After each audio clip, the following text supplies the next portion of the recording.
දන්නවද ඔබ වාර්තා ඕමයකට දැන් උරුමකාරයෙක් දන්නවද? දන්නේ නැහැ. හොඳයි මම කියන්නේ. ශ්‍රී ලංකාව වෙනුවෙන් වැඩිම එක්දින ලකුණු සංඛ්‍යාවේ කිනිමකදී තරඟ 3ක සීරීස් එක වැඩිම ලකුණු ලබා ගැනීම. මොකද හිතෙන්නේ?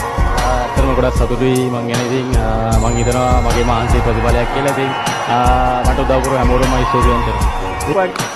ඉහළින් පහර එල්ල කරනවා ඩීප් මිඩ් විකට් කලාපයෙන්. ලකුණු 6යි. දැන් 196යි.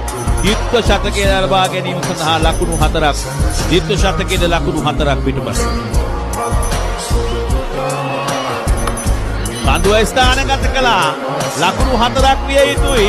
ලකුණු 4 අත් කර ගන්නවා දයාබර ක්‍රීඩාලෝලිය අසන්නනේ නරඹන්නනේ. අපි බලමු මිනිසුරුගේ තීරණය. ඔවුන් දැන් ලකුණු 4 සටහන් කරනවා. ඉතිහාසයේ ප්‍රථම වතාවට ශ්‍රී ලංකා පිටිකරුවෙකු එක්දින තරගයකදී ලබා ගන්නා ප්‍රථම ද්විත්ව ශතකය වාර්තා කර ගන්නවා.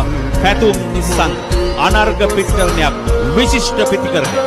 ඉතාමත් විශිෂ්ට පිටිකරණයක්. ඒ වගේම ලෝක වාර්තාගත ඉනිමක් බවට ඔබ පරිවර්තනය කරගන්නවා. මෙම ඉනිම විශේෂයෙන්ම ආරම්භක පිටිකරුවා ලෙස පිටියට ප්‍රවිෂ්ඨ වෙමින් අති විශිෂ්ට ඉනිමක් බවට මෙම ඉනිම පරිවර්තනය කරගන්නවා පැතුම් නිසං.